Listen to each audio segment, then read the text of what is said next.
Hoy vamos a tener el privilegio maravilloso y en cierta manera triste de terminar el Sermón del Monte. Maravilloso porque lo vemos llegar a un clímax y triste porque en un sentido me temo que no nos hemos acercado a las profundidades de todo lo que podría ser dicho, pero como el Señor lo ha determinado, avanzamos. Abra su Biblia conmigo en Mateo capítulo 7. Nuestro texto para el día de hoy, esta mañana y de nuevo en esta noche, estará en los versículos 21 al 29. Mateo 7, 21 al 29. Permítame leerle esto como el contexto para nuestro día y pedirle al Espíritu de Dios que nos hable en estas verdades tremendas. No todo el que me dice, Señor, Señor, entrará en el reino de los cielos, sino el que hace la voluntad de mi Padre, que está en los cielos. Muchos me dirán en aquel día, Señor, Señor, ¿no profetizamos en tu nombre, y en tu nombre echamos fuera demonios, y en tu nombre hicimos muchos milagros? Y entonces les declararé, nunca os conocí, apartaos de mí, hacedores de maldad. Cualquiera, pues, que me oye estas palabras y las hace, le compararé a un hombre prudente que edificó su casa sobre la roca. Descendió lluvia y vinieron ríos y soplaron vientos y golpearon contra aquella casa y no cayó, porque estaba fundada sobre la roca. Pero cualquiera que me oye estas palabras y no las hace, le compararé a un hombre insensato que edificó su casa sobre la arena. Y descendió lluvia, y vinieron ríos, y soplaron vientos, y dieron con ímpetu contra aquella casa, y cayó, y fue grande su ruina. Y cuando terminó Jesús estas palabras, la gente se admiraba de su doctrina, porque les enseñaba como quien tiene autoridad, y no como los escribas.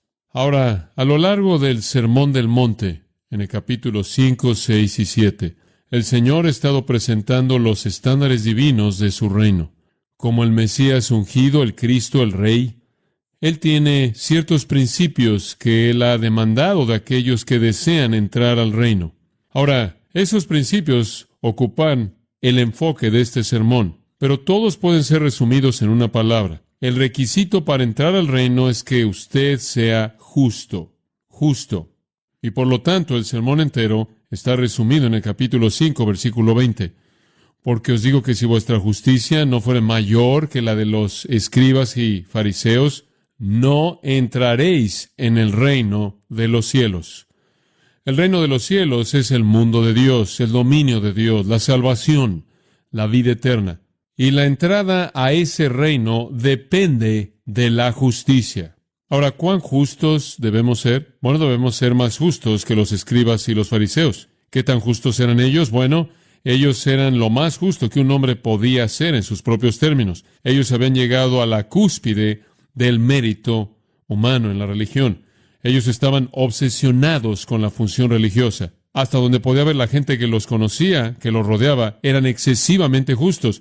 Parecían hacer todas las cosas correctas, como orar y dar limosnas y ayunar. Parecían tener todos los estándares correctos, como no cometer homicidio ni cometer adulterio y asegurarse de que mantenían todo elemento minúsculo de la ley. Parecía como si ellos eran los que eran excesivamente justos. Sin embargo, la justicia que Cristo demanda excede por mucho la de ellos. De hecho, nuestro Señor está demandando una justicia que va más allá de la capacidad del hombre. Una justicia divina que viene de Dios.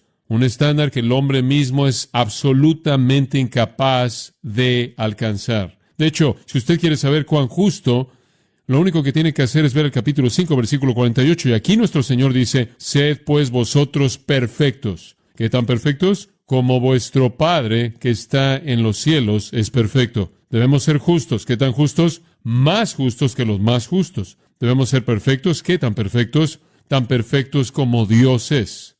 Ahora, si usted realmente oye ese mensaje, usted va a enfrentar un hecho, y es que usted no puede vivir a nivel de este estándar. Usted no puede ser más justo que la gente más justa por sí mismo, porque la gente más justa es tan justa como la gente puede ser por sí mismo. Usted no puede ser más justo que eso. Usted no puede ser tan perfecto como Dios es perfecto, porque usted es un ser humano. Y entonces, a lo largo del sermón, Jesús está esforzándose por mostrarle a los hombres la ineptitud de sus propios recursos humanos para tratar con el reino de Dios. No lo pueden hacer. Por lo tanto, la idea entera del sermón es llevarlos al punto mismo en el que nuestro Señor comenzó. Bienaventurados los pobres en espíritu, porque de ellos es el reino de los cielos. Bienaventurados los que lloran, Bienaventurados los mansos y bienaventurados los que tienen hambre y sed de justicia. En otras palabras, el Señor dijo al comienzo mismo que la gente que entra a mi reino son las personas que saben que su propia justicia no llega al nivel que debe llegar, que el estándar de perfección va más allá de su capacidad y entonces son mendigos en su espíritu, no se lo pueden ganar, tienen que mendigar por él, lloran debido a la pecaminosidad total que ven en sí mismos, son mansos y humildes porque saben que quedan tan cortos del estándar de Dios y tienen hambre y sed de una justicia que saben que no pueden alcanzar. El propósito del Sermón del Monte entonces es idéntico al propósito de la ley de Dios en el Antiguo Testamento. Cuando Dios dio la ley en el Sinaí, la ley no fue dada para mostrarle al hombre qué tan bueno él debe ser, la ley fue dada para mostrarle al hombre qué tan bueno no podía ser, qué tan malo era, cuán corto quedaba. Y Pablo lo resumió cuando dijo, por cuanto todos pecaron y ¿qué? Están destituidos de la gloria de Dios. Y Pablo dice que la ley fue nuestro ayo para llevarnos a Cristo. La ley fue lo que nos empujó. Y eso es esencialmente lo que está pasando en el Sermón del Monte. Jesús está manteniendo en alto la ley de Dios. De hecho, él dice al principio del sermón, ni una jota ni una tilde pasará de la ley. No he venido para abrogar la ley o destruirla, sino para cumplir la ley. Y Jesús está reiterando la ley de Dios y diciendo, el estándar no ha cambiado y debe ser cuán corto te quedas. Y por lo tanto, rogar en tu espíritu como alguien que llora, manso delante de Dios, teniendo hambre y sed de su justicia. Ahora eso deja a los hombres con dos alternativas. O usted vive su vida, o inventa su religión, o viene a la manera de Dios. O usted viene en sus términos, o los términos de Él. Y eso es precisamente a donde el sermón llega en su clímax en el capítulo 7, versículos 13 y 14. Y ahí nuestro Señor dice, entrad por la puerta estrecha, porque ancha es la puerta y espacioso el camino que lleva a la perdición, y muchos son los que entran por ella, porque estrecha es la puerta y angosto el camino que lleva a la vida, y pocos son los que la hallan. Jesús dice, solo hay esos dos caminos. Está el camino ancho que lleva al camino espacioso que termina en perdición.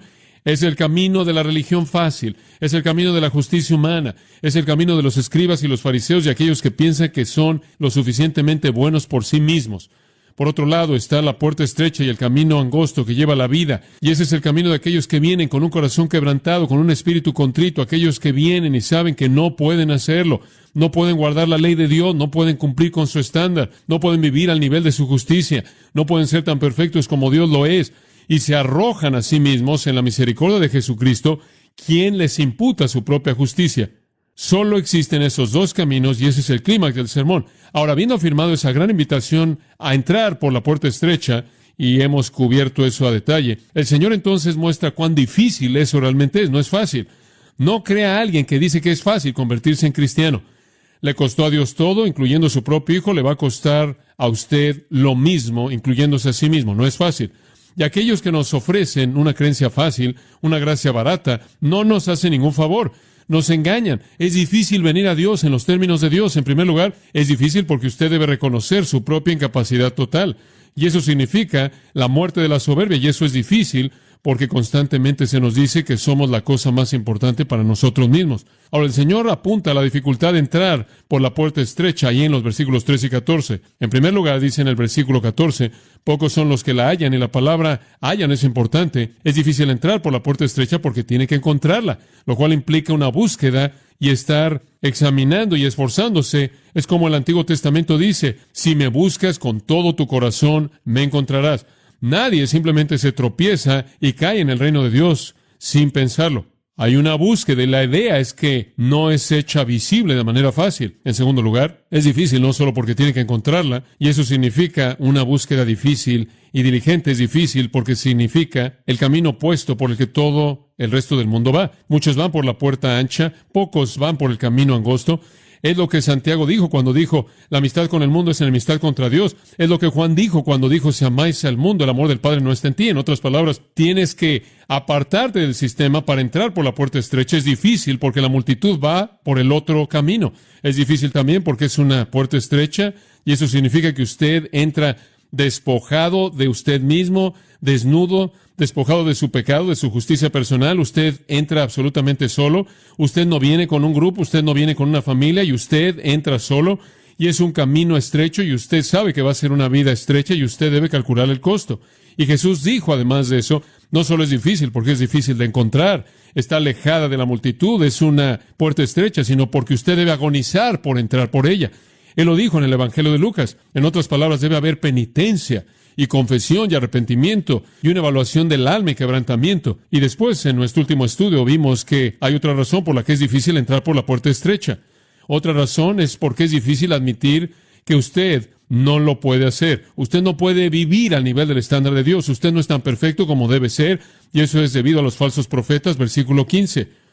Y en los versículos 15 al 20, el Señor dice, los falsos profetas añaden a la dificultad porque están ahí en el camino y persiguen a la gente para que se vaya por el camino ancho. Son los que están tratando de desviar a todo mundo para cumplir con los propósitos de Satanás y los fines de Satanás, diciéndole a la gente que pueden entrar por la puerta ancha con todo su pecado y todo su egoísmo, y pueden ir de lado a lado y estar por ese camino grande de lado a lado, y hay un precio pequeño que pagar. Y entonces el Señor ofrece una alternativa y un veredicto, una decisión, pero Él dice, la decisión correcta es entrar por la puerta estrecha y no va a ser fácil. Y Él dice, pocos son los que la hallan.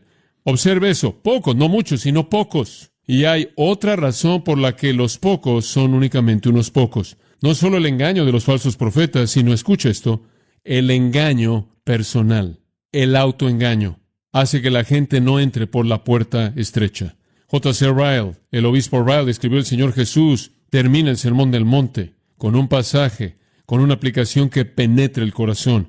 Él pasa de hablar de los falsos profetas a los profesantes falsos, de maestros no saludables a oyentes no saludables. Y Tasker, el comentarista, añade, no es solo los falsos maestros que hacen que sea difícil encontrar el camino estrecho, es el hombre quien también puede estar tristemente engañándose a sí mismo, lo que añade la dificultad. En otras palabras, no solo los falsos profetas, sino que nosotros podemos engañarnos a nosotros mismos creyendo que somos cristianos cuando la realidad es que no lo somos. Ahora, ese precisamente es el punto que el Señor confronta en los versículos 21 al 27, el engaño personal.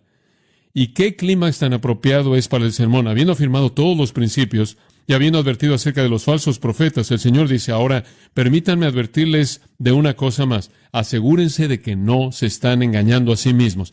¿Realmente eres un miembro verdadero del reino de los cielos? El Señor nos advierte acerca de dos categorías de autoengaño. Número 1 es una mera profesión verbal. Y número 2 es un mero conocimiento intelectual. En los versículos 21 al 23 es una profesión verbal. Versículo 21.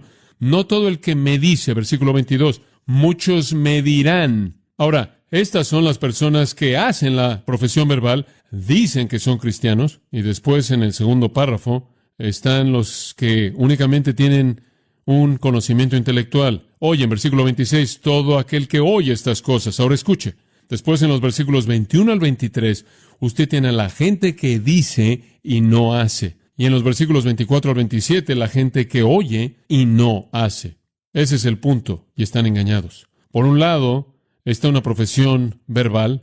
Por otro lado, está un conocimiento intelectual. Y lo llamo palabras vacías y corazones vacíos. Y eso es de lo que queremos hablarle en nuestro estudio el día de hoy. Esto trata con el asunto del engaño personal. La mera profesión verbal, el mero conocimiento intelectual es, como John Stott lo expresó, un camuflaje para la desobediencia. Ahora observará que al final del versículo 21 usted tiene una palabra clave ahí, sino el que hace la voluntad de mi Padre que está en los cielos.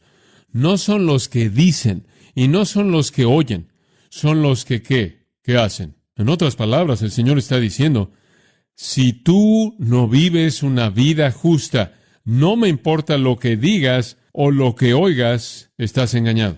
Ahora, esta es una palabra muy, muy fuerte. Y quiero que escuche conforme el Espíritu de Dios habla.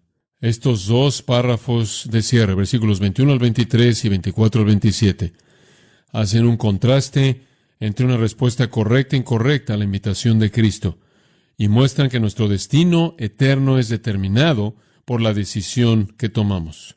Una, como dije, trata con lo que usted dice, en contraste a lo que usted hace, y la otra con lo que usted oye, en contraste a lo que usted hace. Ahora, mantenga esto en mente. El Señor no está hablándole a gente que no es religiosa. Él está hablando a personas que literalmente estaban obsesionadas con la actividad religiosa. No son apóstatas, no son herejes, no son antidios, no son ateos o agnósticos, son personas absolutamente religiosas, pero están condenadas porque están en el camino equivocado y están engañándose a sí mismas. Ahora, quizás su engaño personal es el resultado de estar sentado bajo la enseñanza de un falso profeta, o quizás de hecho se han sentado bajo la verdad, pero se han engañado a sí mismas. No son muy diferentes de Israel, de quien Pablo dijo tener una forma de piedad, pero han negado su realidad. Y realmente creo que este es un mensaje que necesita ser hablado el día de hoy, porque estoy convencido de que la iglesia de Jesucristo literalmente está a reventar de gente que no son cristianos y no lo saben.